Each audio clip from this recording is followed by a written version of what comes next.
Hey guys, this is Stu from Stuart Scale Models, and it's such a beautiful Sunday afternoon. It really is, guys. To be honest with you, it's too nice to go modelling, but anyway, I thought I would jump on board and do my man cave because I noticed a few of the guys in the community have recently done theirs. Now, I know I've done it previously, but I've actually reorganised a few things, so I thought I'd throw my hat in the ring and show you a little tour around my man cave. So without further ado, we'll go and see what's here. So what we're going to do first off is I've got my cabinet here and some of my recent completed builds. First off, we'll start with my entry of what was last year's World War One group build for 1916. And it's supposed to reenact the scene from one of the battles of the Somme. German forces trying to attack a British trench, and the actual base was from Fog models with a mixture of figures from Masterbox and Tamiya. I loved doing this because I've not often done it with just figures, and because obviously I've got a connection for the Somme with my grandfather having fought there. It was more sort of a personal build really, a sort of homage to him and his buddies who never returned. So yeah, I was very happy with that. And then obviously the next one was the Thomas Amsel Gruber Tiger 1 build. Again, I was very happy with the way that came out. Yeah, it did take me nearly the best part of a year to get completed, but being dragon kits, they do, you just got to take your time, and then that way you get the best results. And yeah, it was one of my favourites from last year, I have to say, especially with the two added figures, which I actually got from Tamiya, and the base from Fog Models. And this one is a particular favourite of mine from this year, which was my entry into the M group build. First time I'd ever done a winter scene escape as well. The base from Fog Models, and the two kits were from Tamiya, a mixture of figures from Tamiya, which was some of the figures that came with the Sherman kit, and obviously the Dragon set for the 101st Airborne in, I think it was the 101st 82nd Airborne, from the Dragon set for the Ardennes set. So again, first time I've actually used a snow product as well, so very happy with the way that come out, and it's one of my favourites, I have to say. And the next one was a work in progress, which is still ongoing, which is my 80 ACT from Revell. I'm going to try and recreate a little vignette from the scene of Rogue One. Since you last saw it, I actually put a dark dirt wash down on it just to sort of pop up some of the detail on the kit itself. I've actually posed the legs and glued them to how I want them, and yeah, that still works. Okay, if I can get it to go. Brilliant, eh? Cool. And then the next one, which I did the latter part of last year, was the Death Trooper from Rogue One. Having seen the film, I was inspired to get the kit. Following that, my very first Bandai figure, which was the Stormtrooper from the New Hope. And the very first Bandai kit I ever built, which was the 80... I can't remember now, my brain's just gone... Bleh. Well, it's a walker anyway. And I actually did the base I did up as well as a little vignette, and that was my first time using static grass. Very happy with the results. The kit was superb as well, super detail on the inside, which I did, although you can't see it, I know it's there. So very happy with that again, and I might well get another one of those. And then the most recently completed one was Captain Phasma with that fantastic looking chrome armour. Really loved how that came out in the end. My most recent Bandai build, which is Kylo Ren. Love the texture on his tunic here and his cape. The only thing that's a bit pants is his lightsaber. I just wish someone would think of doing a lighting kit on that, because that would look so effective, it really would. And then one I had a little bit of trouble with on some of the joints was the Bandai New Order Stormtrooper. So there you go. So that was those builds, the most recent builds. Sorry about the Doctor Who stuff, but you know I'm a big fan of the show. Hey, what a surprising ending of last night's episode, eh? Anyway, I'm not going to say any more because that'll be spoilers. Oh, I'll tell you what I will show you. My 3 sonic screwdrivers. The 10th Doctors, the 11th Doctors, and old 12Es as well. Because this one actually works as well. So, we'll do that. Or, do that for scanning. So there you go. Cool, eh? Right. Coming back to what we're more interested in, and funnily enough I actually have got something connected with kits and Doctor Who, which is under my bed here. This one, which is a bit of a rarity now, which is Welcome Aboard the TARDIS with the 10th Doctor and Martha. I think you can light up the interior on this, I'm not quite sure, but yeah, that's what I'm looking forward to. But I think I'll do that as soon as I've got a few figures under my belt. So there you go. Right, let's put it back under the bed, and then over here, excuse the washing, which has got behind, is my trusty old compressor, which was donated to me by Warren Blanche when my other one packed up. It's still going, well, strong, mate. That's Warren I'm talking to. She's running like a dream. I've given her a bit of a clean out as well.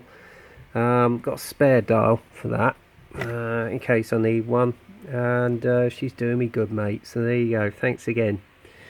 Right, now we come on to some of my stash. Now what I've done, I've separated all my aviation and aircraft stuff from the armour stuff this time. It took me the best part of the afternoon, yesterday afternoon, to do it. So that is all my aircraft stuff. Oh, excuse me. And then we've got here Mini Arts concrete telegraph pole set, which I actually saw on one of Hamilcar Barkas's videos, and was inspired to get that. The roof, which I'm going to do as an entry into the CP101 group build, which will be later this year. I've got a spare cutting mat with, yeah, you see it there. With some of the supplied stickers. I use this for, I'm doing my reviews now. And then up here I've got the 1/48 Mosquito, which I know Warren Blanche did last year, which makes a superb looking kit. I've got the Airfix Whitley, the Hunter, which I'm going to do as a tribute build to my dad, which I'm going to shortly start on. I've got the Royal Class BF109G with all the goodies in it, which I've got from Timmy Iverts, so thanks Tim. Really appreciate the offer you gave me and that. It's an added valued kit to the collection. Then we've got the Airfix 1/48 Bolt of Paul Defiant. This is one I actually got from Paul Bratton when he was selling off some of his aircraft stash. And then again I got it from him on this one at Telford 2 years ago, which is the... which one is it? It's the Freedom Models F20C Tiger Shark. I just love that colour scheme, I really do. And I got that at Telford from the UMP stand. And then in here, if I just turn the camera up the other way, you've got the Special Lobby Heinkel HE178V1. Looks a nice simple little build, but it's going to be interesting to do the metal on that, I must admit. And then down here, if I get the camera around the other way, I bought this because I saw Chris from Chris and Alex Modelling's end result on this one. Apparently the fit on the engine is not very good, so I've actually got some aftermarket for that as well. And that's the ICM Spitfire Mark 8. And then I've got some through figures for a 1/48 Luftwaffe kit as well, from Dragon. Edwards X1 Mac Buster, which was basically was the first aircraft to break the sound barrier, by Chuck Yeager. Revell's 172nd Wellington Mark II, and Handy Page Halifax Mark 1-2 GR2, Apollo 5 Saturn rocket. Excuse me, get a bit of a dry throat. And then down here I've got the Airfix BAC TSR2, which is now very rare and very hard to get hold of. I have been getting some aftermarket in for that, so that's going to be a future build. It's one of my favourite what if aircraft, which I always say was criminal, and we should have gone ahead with that because we would have been world beaters in aviation had it gone through. And then down here, oh crikey, it just knocked my elbow. Sorry. I've got a fog model set. The quality of some of their goods is absolutely superb, which is where I got my little vignette for the M group build. And a few more sets in here from them as well. Value gear, extra stowage sets, some thralls, and some other extras from AFV tracks. And I'll put that one back in there. Then we've got the P47D Thunderbolt Razorback from Tamiya. I've also got the Bubble Top D version, which is Gabreski's aircraft, and the 262B1AU1 from Hobby Boss, Night Fighter version, and this was a present from my brother, the 109F4 from Hobby Boss. Also here I've got some netting, camouflage netting, which I'm possibly going to use on the V1 launch site. Another set of figures from Masterbox. British Infantry Somme Battle Period 1916, and one of them actually looks like my late grandfather, which is this figure here. You can't mistake him with that moustache, you really can't. And then obviously I've got an extra Aries set for a Mark IID Hurricane, which I'm possibly going to get at some stage. And you've got the Edward Wolsey Viper SE5A, which I recently did an inbox review on, and this was my Secret Santa present from last year, the Edward Spitfire Mark 16. So yeah, there's two kits in one in that, and it comes with all the goodies. And this one is a very rare kit. It's very hard to get hold of now, and I was very fortunate to get hold of it, which is the Edward BF109E1 Profi Pack. So that's that. So I'm just going to put everything back now, so you just bear with me. Oh, that's just screen cleaner for me TV. So there we go, and just pop them back. So if you'll bear with me a second, guys. And this is another set from Fog Models. I think it's, yeah, some columns that you can see in there. So there you go. So that's that. So that's the cabinet done. And inside that box is my mobile spray booth. So there you go. And that's my TV, which I watch some of my YouTube videos on. There you go. Right, moving over here. As you can see, up here I've got some previous builds from 2 to 3 years ago. This is my very first armour build, which is the Tamiya Panzer IV Aus D. And then that was my first group build, which I took part in the community, which was the Starring Syndicate's community tank group build, which was the Chieftain, which incidentally was a birthday present from my brother. And it's an awesome kit. It still stands up, even though you've still got the TACOM kits, which are far more detailed. So if you want one that's not fairly complicated, go out and get one of them.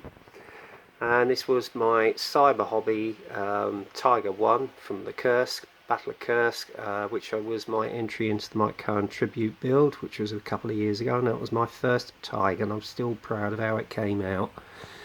And then recently my first trumpeter kit, which was with the AS90 with the added set from, I've forgotten now. Oh, I can't remember. Just look back on one of my videos. So that's that. And then obviously down here, work in progress, which is my entry of the Warren Blanche tribute buddy build. I haven't done much work on it, I'm afraid, guys, because life's been getting in the way again. Right, we'll have a look and see what's in the drawers here, because I've got some bits and bobs in the first two drawers. The rest of it is just personal stuff, which I don't think you want to really go through, to be honest, because it will bore you to tears. So in here, well, we got some more little shot glasses, which I use for mixing my paints, for my airbrush, sponge, which you can use and cut off for doing chipping, or for PE cutter as well, well, compass cutter, if you want to do cut circles, etc. Some more drill bits for my little, oh god, what is it they call it? Oh well, drill bit, you know, little mini drill. Metal Earth Tiger one, which I got from work 3 years ago, and I still haven't got around to building it yet. And obviously box covers for all my Neo. Got another spare airbrush here. Little part of grass for dioramas, which I could probably use for a curse diorama. Spare figures, resin, another one in there, resin. These apparently you can use for weathering, so I thought, well, yeah, they come in handy, so I'm going to use those. I actually saw Will Patterson's video on that, so that was quite interesting. Iwata HPCR, that's the box for it, which I've actually used for priming, because it's got 0.5 needle. This I won off one of the Live at the Bench shows, which is Master Tools display stands. So thank you, Paul. It's still there. I haven't used it yet, but it's still there. Battery for my turntable, base for a figure, and there was another one I won as well off the Live at the Bench show, which is the metallizer powders. Still haven't used them yet, but I probably will at some stage. This is from Fog Models, which is barbed wire if you want to do a World War I scene. And then I've got the box for me Ultra and Revolution. I don't know what's happened to that. I'll have to have a look around. And this was a little chain that Paul kindly sent me, which he was sent because he's got loads of these, so I'll keep this nice and tidy and safe in the drawer. What else have I got? I think that's that drawer. So let's get everything back in there nice and tidily. Okay, there we go. That's that. Next drawer, paint sets, which I've got Vallejo set for German Field Grey. I've got an AK set for Splinter Camouflage. One for AFE, US Army and USMC sets. And then you've got the Rust one as well, which I use on some of the kits I've built. Another, well, you've got a paint palette right here for mixing your paints, a little bit of sprue. Actually, this stuff is amazing. It's not bad. You can get a pack of, I think, 5 or 10 of these from any pound shop. I think Guy from GD Models uses this as well. MIG pigments, as you can see here. Torture if I've lost any bits that have gone on the floor. Okay, MIG acrylic guide, white tack, DAS for dioramas. What else have I got? Ooh, yeah, more testers, dull coat, and this one I was using on the MP44. Was going to use the Tamiya colour spray can. That was the white. And yes, I've got some UMP burnishing liquid, which I haven't used yet, but I probably will get to use it soon. So that's the drawer. So let's put my paints back as well. That's that. Okay, next thing I'm going to guide you through is some of my stash again. And this is the chair I use. Unfortunately, I've caught one side of it, which is a bit of a pain. But it's very comfortable, and I decided I wanted a proper chair for the bench, and I'm glad I invested in it over a year ago. So it's a lovely, comfortable chair. Right, let's move the chair out of the way. Here we go. Now in this box I've got various frames which my housemate donated to me for vignettes, so that will come in handy. And then obviously I've got all my Bandai Star Wars sets which you got here. As you can see, it's quite a vast collection. And yeah, Mike, I've still got my Boba Fett, so there you go. And then down here I've got the Sailor Clay in the bag. I've got some Wooden Scenic Snow as well as grass. And there's another snow set there, I can't remember. It's done by some PVA glue as well. What's this one? Let's have a look. Oh yeah, Scenic Snow by Deluxe. So there you go. And then Static Grass by Woodland Scenics. Right, on the workbench, you can see I've got my cleaning station for my airbrush, but to be honest with you, it's had seen better days and I am thinking of getting a replacement soon. White spirit, talcum powder which I used on the M group build, water for when I'm painting my figures, my acrylics, and then what else have I got? The old trusty kitchen towel, wooden scenic glue, flex paste which I used on the M group build dio, and scenic cement, the little sprayer for putting the scenic cement in, some more PVA glue, what else? Oh yeah, and then there's me Tamiya paints just there, airbrushes, and that's the HPCS which you use for priming from Iwata. Another little cheap airbrush, I think I'll use for weathering. The trusty Neo, which is so easy to maintain, guys, it really is, and it's a lovely little airbrush. I've got the Ultra as well, and also got this stand as well from eBay, and I've got the water effects from Woodland Scenics as well. And at the back here, more reference books and my monthly magazine which I normally get, which is Military Model Craft International. They have some really handy tips and information on there, and these were the books that my cousin donated to me, so thanks again, Paul.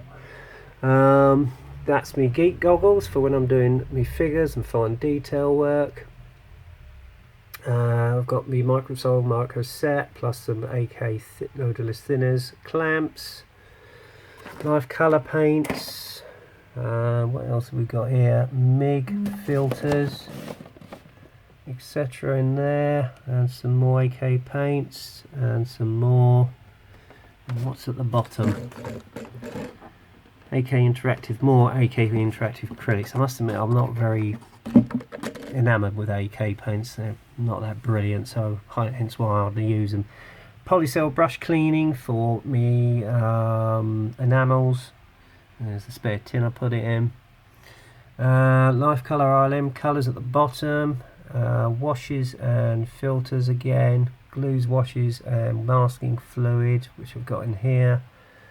What else? Cocktail sticks, fillers and sanders and cotton buds, grasses for dioramas. Let's get that into shot. I've got spare figures in there, and then obviously glass tubes which I use for an old airbrush, but I don't use them anymore. And I've got spare clamps, 4 bits for my kit, one which I'm using for my Gepard. Pipe cleaners for cleaning my airbrush out. Tweezers, lovely little set of tweezers in there. And the Ultimate Products airbrush cleaner, which is absolutely superb. I heartily recommend it, and their thinners as well. It goes with any paint. And then I've got all my tools in here, such as me sanders I'm currently using. This I use for cutting off fiddly bits on screws. I've obviously got me Swan & Norton scalpel, paint, to me a paint mixer, which you got here, some other bits and bobs, my file from Tamiya, so that's quite a nice one for etched brass, and then I've obviously got my spare UMP sanders here. I highly recommend those as well. Spare sanders in there, paint brushes, fine paint brushes for me fine paint detail, other various tools. This is what I use for clear coating, cut wall buds for removing wash and decaling, and another little paint mixer from Power Tools, awesome. Isopropyl, which I use for thinning the Steinerez thinner. Good old trusty Tamiya thin and cement, and I use these for bending etched brass from Master Tools. Excellent range of tools they do. And then you got Mr. Mark's setter. I've got to get Mr. Mark's Soul as well. And then obviously got a ruler here, various saws. I've got the Tamiya razor saw as well. Palette knives for when I'm actually smoothing over my dioramas, which I haven't used yet, but I will. Then you've got some MIG pigments, some more super glues, Rocket, Deluxe, emphatic glue, And then obviously the one I was telling you about from the pound shop. Also I've got some Formula 560 which is canopy glue, and then I've got some Vallejo mud washes and effects which I've recently got at Telford. I've not used them yet. And then obviously I've got the AK Dark Mud which I used on the Sherman pigment binder, and that's my own paint I use for some of the uniform coats on the figures. Oops, there you go. Up here I've got ball cocktail sticks, obviously, which I use for mounting wheels, etc. on. Some of the Flory washes. I've got Ultimate Products primer as well as the original Steiner Res primer. Awesome stuff. I'm fully converted to it now. Then you got some more Tesla's Dull Coat, which I heartily recommend. In fact, Gil recommended this to me, so well done, bud. Thanks for the advice on that one. I've got Halford's Matte Lacquer. I've got some cellulose thinners at the back here.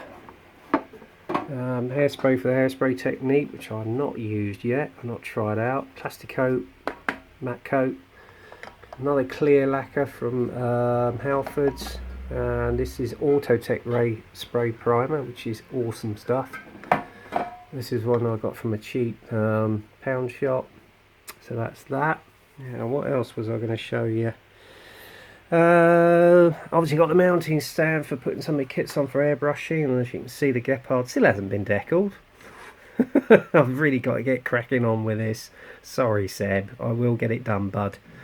What else? Oh, and a stand which unfortunately I got covered in Steiner Res. Oops, but never mind, it'll still come in handy. And in here, what I do tend to keep, if I can find it,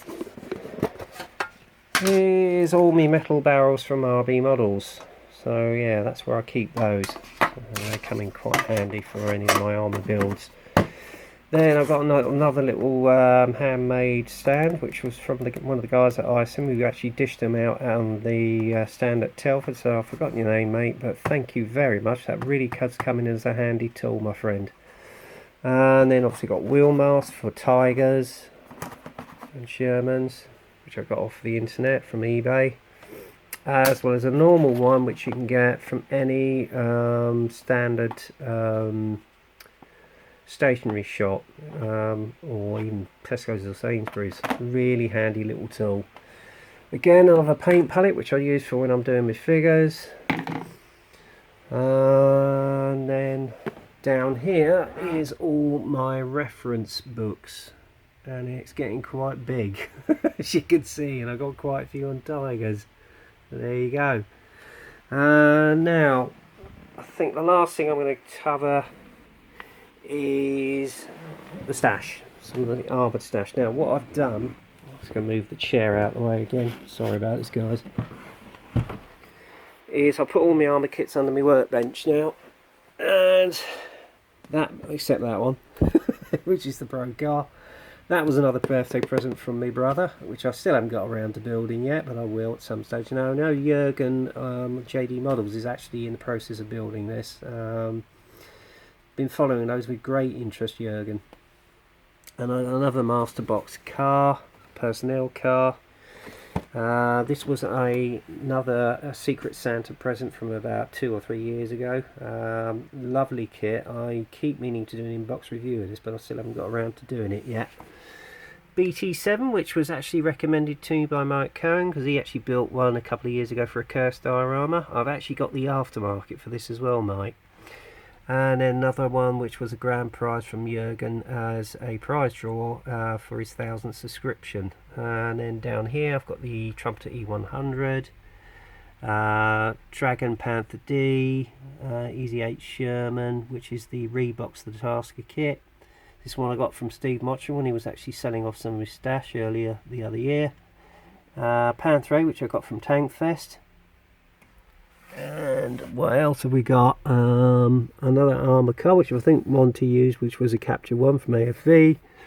Ooh, I've got Wittmann's Stug 1, which is the original release from Dragon. Oops, it's getting a bit blurred here. I've gone out of focus, sorry guys. And then I've got an 88 from Dragon, Yak 88 with crew. That is a well-known Firefly, which I think was the Firefly that took out Vitman. And then I've got a mouse, more products from Fog, and this is the turntable I use for when I'm doing my final reveals.